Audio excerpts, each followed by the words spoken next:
Jan Schwartz, Don Quixote, 1981. Esse é um álbum conceitual de música eletroacústica. E ele aqui não usa o Don Quixote simplesmente como um tema do conceito. Ele usa o Don Quixote como uma condição de escuta. Porque o álbum não está contando simplesmente uma história sobre esse personagem. Ele coloca o próprio ouvinte numa condição quixotesca. Bom, primeiramente, sobre a música eletroacústica, a matéria-prima da música eletroacústica, geralmente, e é o caso aqui, não são melodias ou harmonias tradicionais, são timbres. No caso aqui são sons de origens diversas. Tem instrumentos musicais, tem sintetizadores também, mas tem também muita gravação de campo, ruídos, sons capturados e depois manipulados eletronicamente e, o mais essencial, objetos sonoros que são difíceis ou impossíveis de identificar.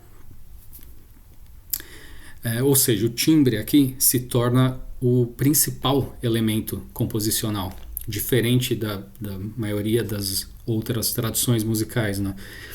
E nisso a música eletroacústica produz uma experiência rara. Ela é capaz de suspender os mecanismos habituais de reconhecimento. Porque muitas vezes a gente não sabe o que a gente está ouvindo, da onde vem aquele som, como aquele som foi produzido, e isso obriga a gente a ouvir antes de classificar. E esse estranhamento é fundamental para essa obra, porque é um álbum que retira a gente da escuta automática. E porque não da vida automática também, porque ele nos obriga a reconstruir sentido continuamente. E aí, nisso, cada som se torna uma hipótese, não um ponto final. E é justamente aí que eu acho que surge a ligação profunda com o Don Quixote. Porque assim como o Don Quixote interpreta o mundo através da imaginação, o ouvinte interpreta constantemente os sons que ele ou ela encontra ali na música. Então a questão deixa de ser o que esse som é realmente, e passa a ser o que esse som se torna na imaginação de quem escuta esse som. E muitas vezes a imaginação, né, a interpretação que a gente produz é mais rica do que o próprio som, do que a origem real do som. E aí nisso o álbum mostra que ouvir não é simplesmente reconhecer, é imaginar também. E a própria estrutura conceitual do álbum aqui reforça essa leitura, porque logo no prólogo ele apresenta o Don Quixote como um Don Quixote contemporâneo, que é confrontado com essa coisa da poluição, do ruído, da guerra, da vulgaridade, o lucro. E aí o personagem deixa de pertencer, ou talvez não deixe, talvez continue pertencendo também ao século XVII, só que ele se torna um habitante aqui da nossa modernidade. E nesse sentido, o álbum pode ser entendido como uma reflexão sobre essa experiência moderna. Porque a gente vive cercado por sinais, né, estímulos, sons cuja origem a gente muitas vezes desconhece e a nossa atenção é constantemente disputada. O mundo, dessa forma, vai se tornando cada vez mais difícil de ser interpretado. E a grande sacada do álbum, eu acho, é que aí ele não apresenta o Don Quixote como... Ele não apresenta a loucura do Don Quixote como um erro, simplesmente. Ele recupera aquilo que é, para mim, uma das grandes questões do Cervantes, que é quem realmente compreende o mundo? É o sonhador? O louco, né?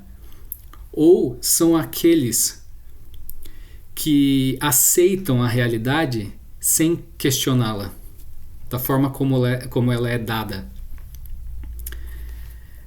Ou seja, a imaginação aparece não apenas como ilusão, mas como uma forma de conhecimento. Esse é o pulo do gato do Cervantes, eu acho.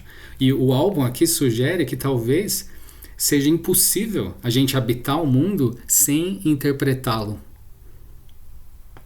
Porque todo ser humano constrói narrativas e atribui sentidos, e a gente tenta, em alguma medida, reorganizar a realidade através do quê? Da nossa imaginação. E o Dom Quixote torna esse processo visível.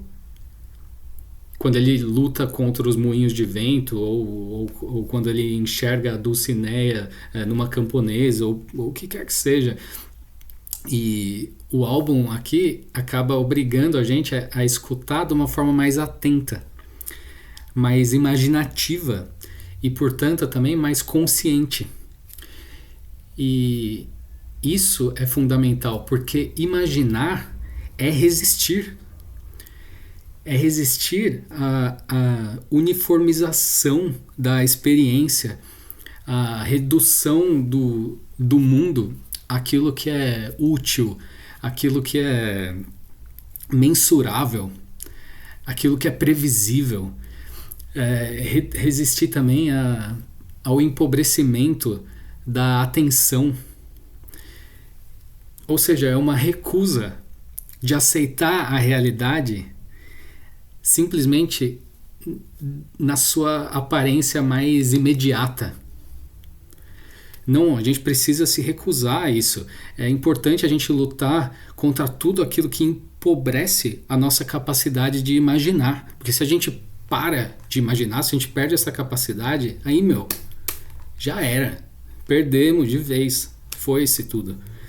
E é isso, o álbum acaba transformando então a música eletroacústica em uma reflexão sobre o que é a escuta, o que é a imaginação, o que é a interpretação. Fica a minha sugestão aí para quem nunca escutou ao álbum do Jan Schwartz, Dom Quixote, de 1981. E também para quem nunca escutou música eletroacústica, pode ser um início. A princípio pode ser uma coisa meio alienígena, assim, só que as melhores coisas o são. Então acho que vale a pena dar uma insistida, né?